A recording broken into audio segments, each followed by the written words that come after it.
The year was 701 BC, and the kingdom of Judah stood on the precipice of annihilation. For years the Assyrians had terrorized the ancient world, their army an unstoppable force that swept through the lands, reducing cities to ashes and enslaving entire populations. Under the iron rule of King Sennacherib, the Assyrians now marched southward, leaving a swath of destruction in their wake. City after city fell until only one remained, Jerusalem. Inside the fortified walls of the holy city, fear rippled like an undercurrent. The market stalls were empty, the temple courtyard silent.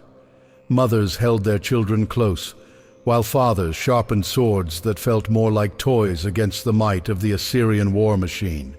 Hezekiah, the king of Judah, walked the palace halls with a heavy heart.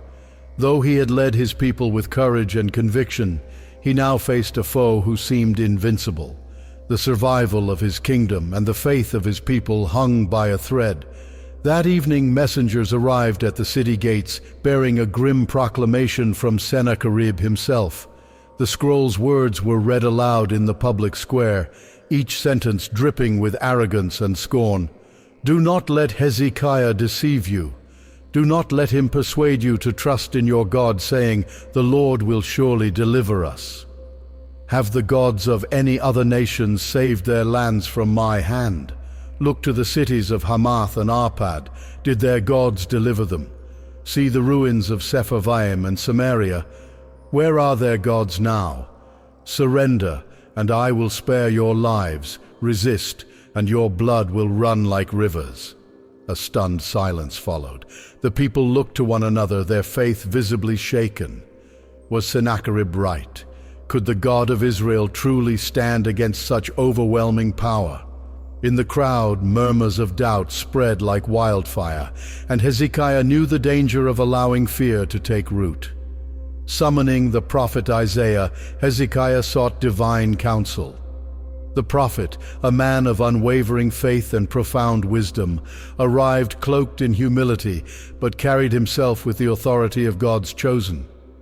Hezekiah unrolled the Assyrian message and laid it before Isaiah, his voice steady but tinged with desperation. "You see their words. They mock the living God. Tell me, what must I do?" Isaiah closed his eyes for a moment, the air thick with tension. When he finally spoke, his voice carried a quiet certainty. "Do not be afraid of the words you have heard, with which the servants of the king of Assyria have blasphemed the Lord. For the Lord will put a spirit in Sennacherib. He will hear a rumor and return to his land, and there he will fall by the sword." Though Isaiah's words brought a measure of peace to Hezekiah, the night that followed was restless. Jerusalem's soldiers patrolled the walls, their eyes fixed on the distant campfires of the Assyrian army, which dotted the horizon like a constellation of doom. Inside the city, families huddled together in prayer, their whispers blending with the rustling wind. Hezekiah retreated to his chambers, where he fell to his knees in fervent prayer. "O Lord of hosts, God of Israel, enthroned above the cherubim, you alone are God over all the kingdoms of the earth. Incline your ear, O Lord, and hear.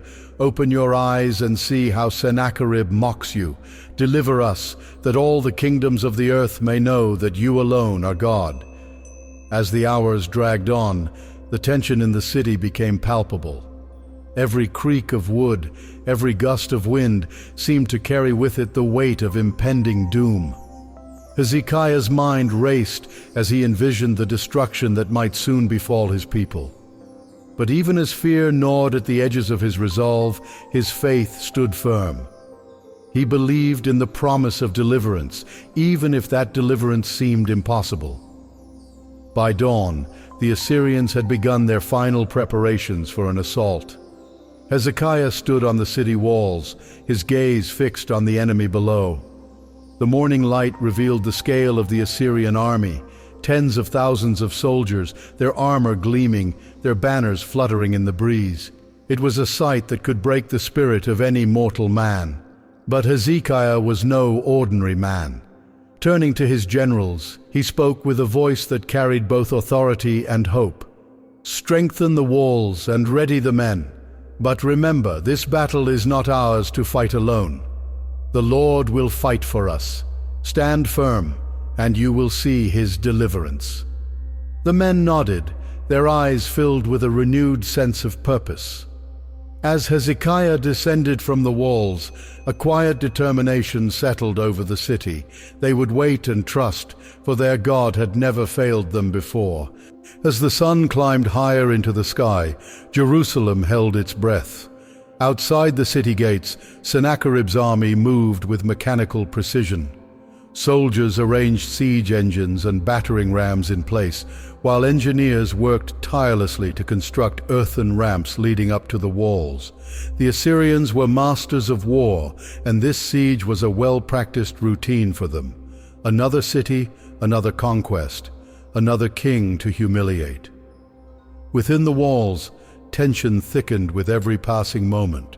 Hezekiah's council gathered in the palace, their expressions a mix of fear and doubt. One of his advisors, Shebna, who had long harbored secret doubts about Hezekiah's reliance on faith, finally spoke up, his voice trembling with frustration. "My king, we cannot ignore reality any longer. Look at their numbers, look at their weapons. No other kingdom has survived the might of Assyria. We must consider surrender for the sake of the people." A murmur of agreement rippled through the room, but Hezekiah raised a hand, silencing them. His voice was calm but firm. "You speak of surrender, Shebna, but to whom would we surrender? To a king who mocks our God? To an empire that would strip us of our faith and identity? Number, we will not bow before men when we serve the living God." "But, my king—" "But nothing," Hezekiah interrupted, his tone sharpening. "Have you forgotten what the Lord did to the Egyptians when they pursued our ancestors to the sea? Have you forgotten how he brought us into this land? I will not be the king who abandons our God in the face of fear." Isaiah, who had been silently observing the exchange, stepped forward. His presence commanded respect, and when he spoke, all eyes turned to him. "The Lord says this: be strong and courageous. Do not be afraid or dismayed because of the king of Assyria or his vast army, for there are more with us than with him. With him is an arm of flesh, but with us is the Lord our God to help us and to fight our battles." Isaiah's words hung in the air like a divine proclamation, and slowly the murmurs of doubt faded. Hezekiah dismissed the council, but not before instructing them to prepare the city for a siege. Wells were fortified, food supplies secured, and the people instructed to remain vigilant. As the preparations continued, Hezekiah made his way to the temple. He walked through its grand entrance alone, the echo of his footsteps filling the sacred space. Before the altar, he knelt, placing Sennacherib's scroll on the ground before him. With hands raised toward heaven, he began to pray, "O Lord God of Israel, enthroned above the cherubim, you alone are God over all the kingdoms of the earth. You made the heavens and the earth. Give ear, Lord, and hear. Open your eyes, Lord, and see. Listen to the words Sennacherib has sent to ridicule the living God. It is true, Lord, that the Assyrian kings have laid waste these nations and their lands. They have thrown their gods into the fire and destroyed them, for they were not gods but only wood and stone, fashioned by human hands. Now, Lord our God, deliver us from his hand, so that all the kingdoms of the earth may know that you alone, Lord, are God." Outside, the people of Jerusalem gathered near the temple gates, watching in silence. The sight of their king kneeling before God, praying not just for their survival but for the glory of the Almighty, inspired them. For a moment, fear gave way to hope. Meanwhile, in the Assyrian camp, Sennacherib sat in his lavish tent, surrounded by his generals. He sipped from a golden chalice as he listened to the latest reports from his spies. "Jerusalem still resists," one of the generals said. Their king places his faith in their God, but we have seen how faith crumbles when the walls begin to fall." Sennacherib chuckled, his voice dripping with arrogance. "Let them pray.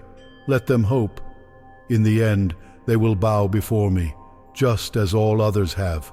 No God can stand against the might of Assyria."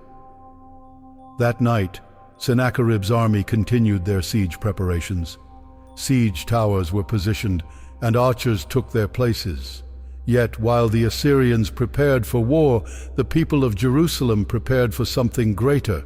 They prepared for a miracle. The following morning, the Assyrian army advanced.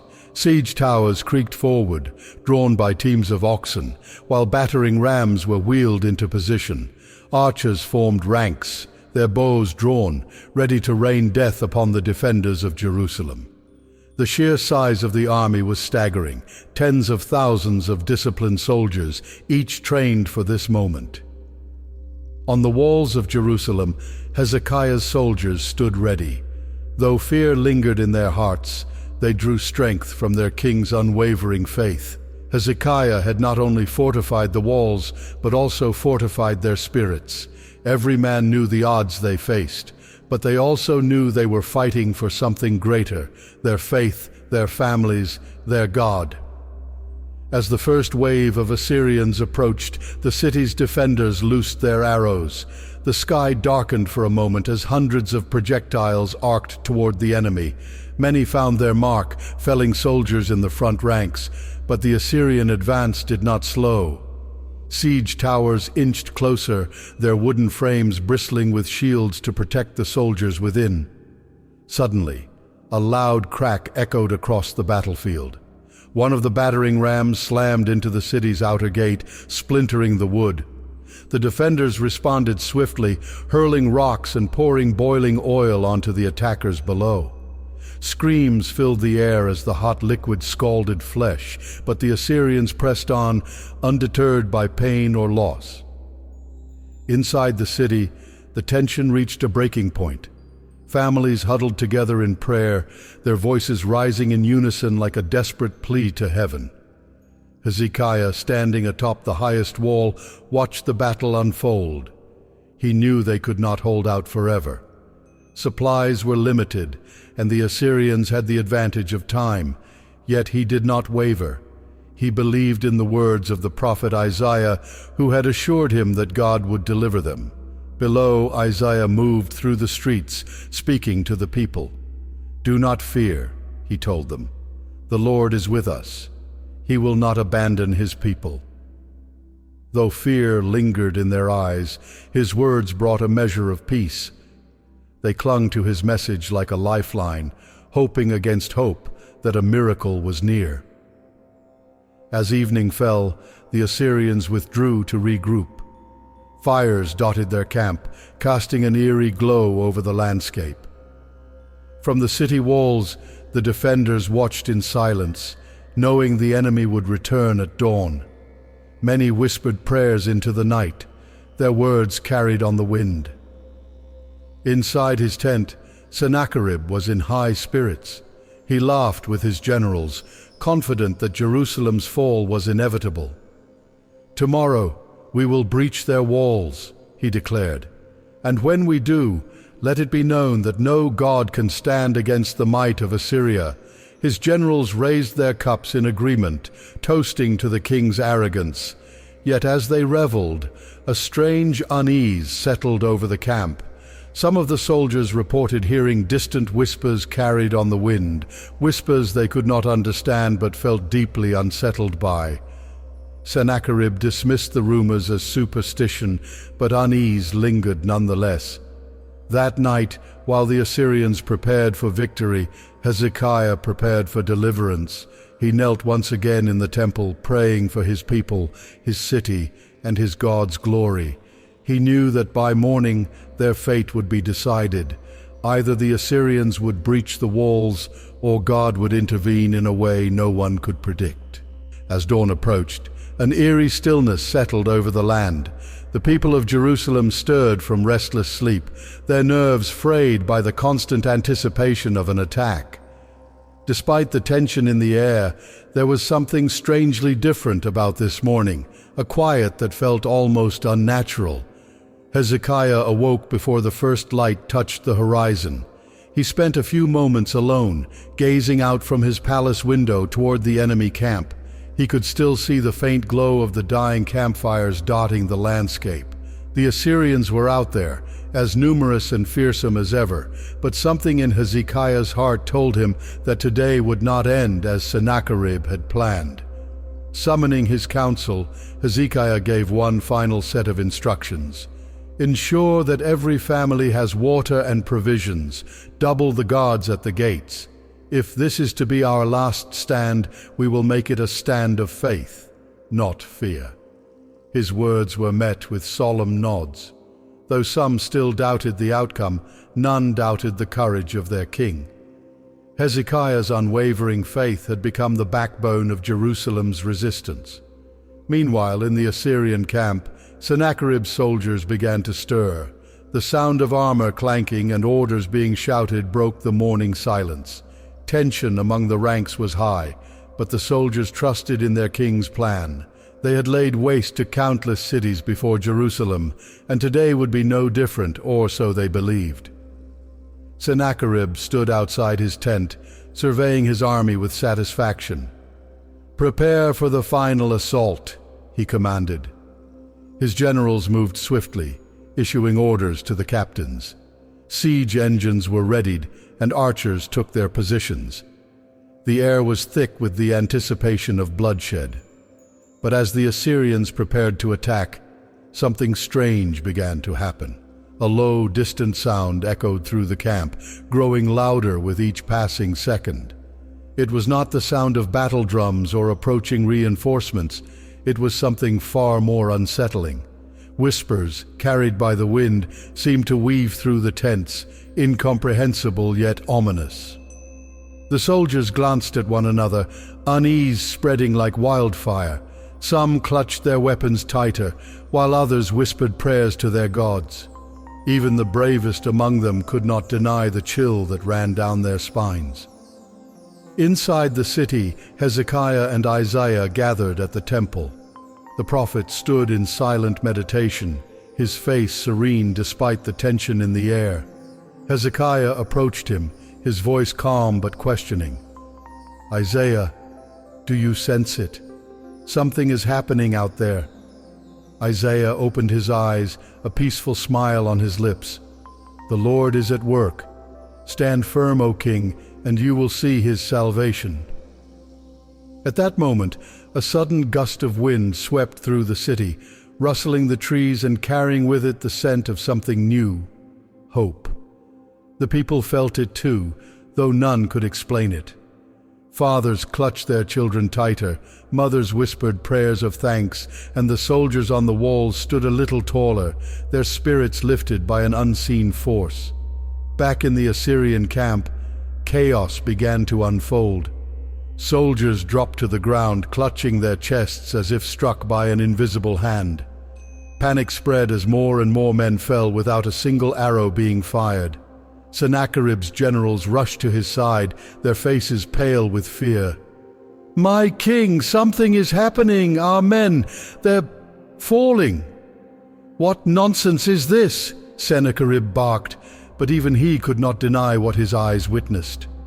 Row after row of his mighty army lay lifeless on the ground. No enemy had breached their camp, no plague had been seen, yet death had swept through them like a silent storm. By the time the sun fully rose, it was over. 185,000 soldiers lay dead, their bodies scattered across the plains. The once mighty army of Assyria had been reduced to nothing, and Sennacherib stood alone, his pride shattered, his plans undone by a power he could not comprehend. The once invincible King Sennacherib stood in stunned silence amid the lifeless bodies of his soldiers.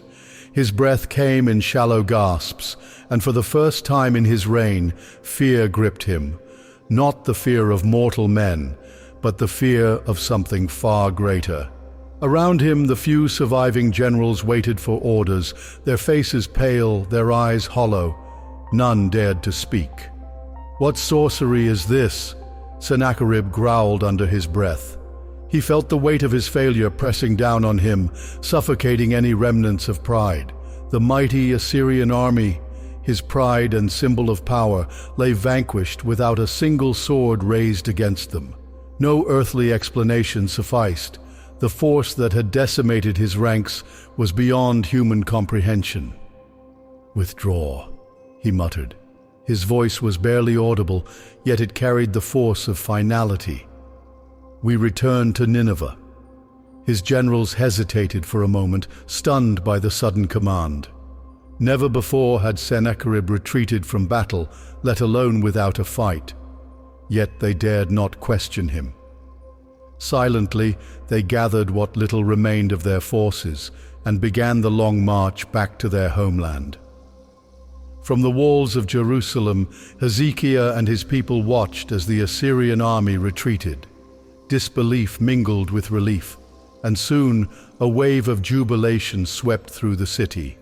Shouts of joy and gratitude filled the air, and families poured into the streets embracing one another. But amidst the celebration, Hezekiah remained composed. He knew that this victory was not one of military might, but of divine intervention. Turning to Isaiah, he asked, "What now, O prophet? The Lord has delivered us, but what lesson must we carry forward?" Isaiah's gaze was steady.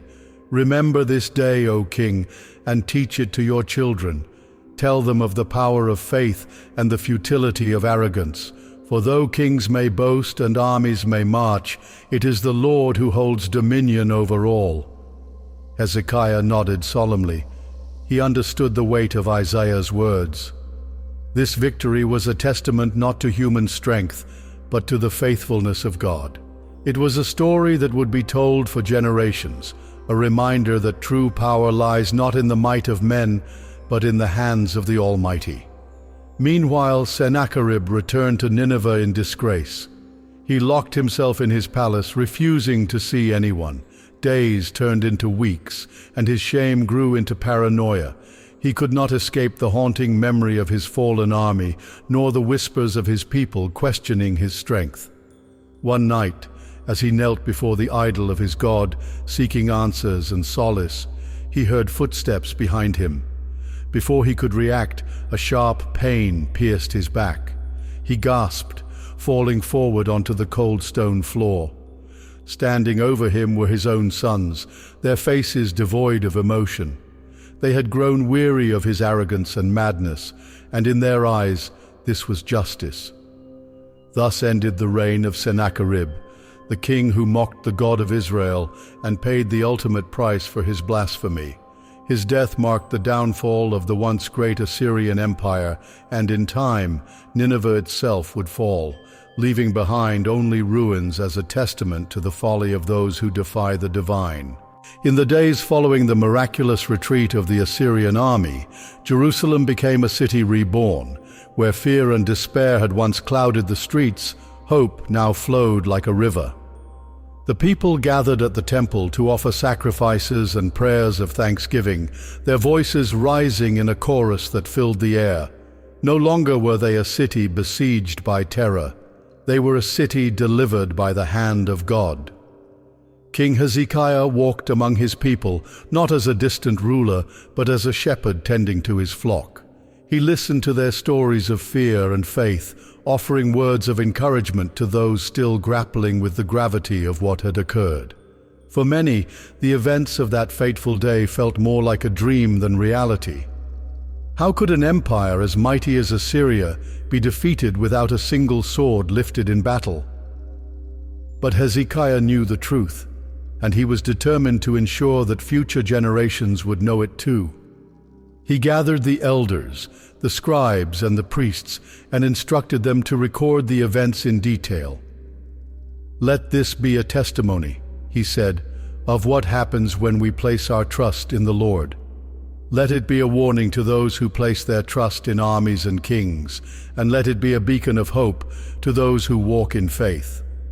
The scribes worked tirelessly, inscribing every detail onto scrolls that would be preserved in the temple archives. These scrolls would later become part of the sacred scriptures, a source of inspiration for countless generations to come. Meanwhile, Isaiah continued to prophesy, his words carrying newfound weight among the people. His prophecy of deliverance had been fulfilled, and now he spoke of future glories and trials, of a coming Messiah who would bring everlasting peace. Though his words were often veiled in mystery, the people listened with reverence, knowing that he was a messenger of the divine. In time, Jerusalem's walls were repaired, its wells replenished, and its people strengthened. But the greatest restoration was not of stone and water, it was of faith. Hezekiah's reign became a symbol of what could be achieved when a leader placed his trust in God rather than in worldly power. Yet, even in this time of peace, Hezekiah remained humble. He knew that victory could lead to pride, and pride could lead to downfall. He continued to seek counsel from Isaiah and to lead his people in righteousness. Under his rule, Jerusalem prospered, not through conquest or expansion, but through faith, wisdom, and justice. Years passed, and King Hezekiah grew older. His reign became a golden era in the history of Judah, marked not by the conquests of war, but by the quiet strength of faith. Under his rule, the kingdom flourished, its people prospered, and its name was spoken with reverence across the lands.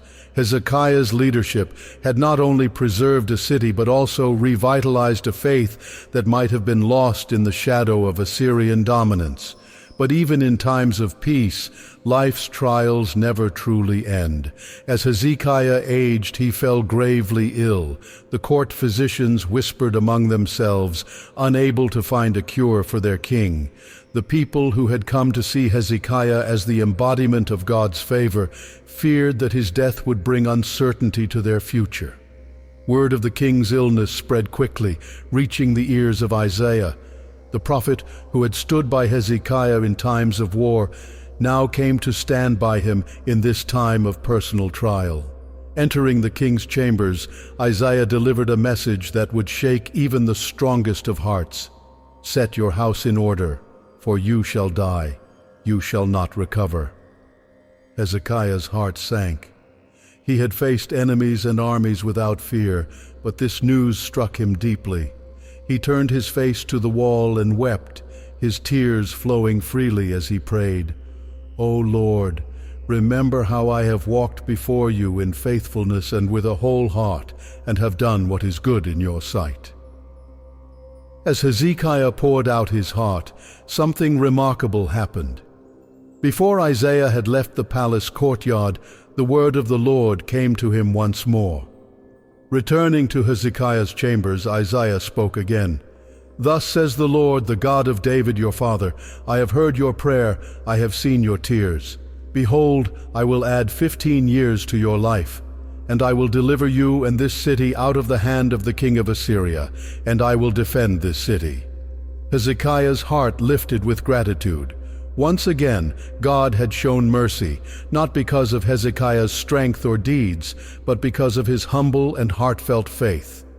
True to God's word, Hezekiah recovered from his illness, and his life was extended by 15 years. During those final years, Hezekiah continued to strengthen Judah's faith, ensuring that the people remembered the lessons of their past. He reinforced the temple's role as the heart of worship and wisdom, teaching his people that while kings and kingdoms rise and fall, faith in the Lord is eternal. As Hezekiah neared the end of his life, he gathered his family and closest advisors. With a voice weakened by age but strong in spirit, he spoke his final lesson. "Remember this always. Strength lies not in the sword, nor in wealth, nor in the praise of men. True strength comes from walking humbly with your God, trusting in His wisdom, and seeking His will in all things. I have seen empires rise, and I have seen them fall. Only faith endures." Shortly after, Hezekiah passed away, leaving behind a legacy that would echo through generations. His name became synonymous with faith, courage, and wisdom, and his story was inscribed in the sacred scriptures as a beacon of hope. The story of King Hezekiah is more than a tale of deliverance from an enemy. It is a reminder that true power lies in humility and faith. When faced with overwhelming odds, Hezekiah chose not to rely on his own strength, but to trust in the Lord. His life stands as a testament to the power of prayer, the importance of righteous leadership, and the enduring nature of faith. Remember this famous quote from King Hezekiah himself: "Strength lies not in the sword, nor in wealth, nor in the praise of men. True strength comes from walking humbly with your God."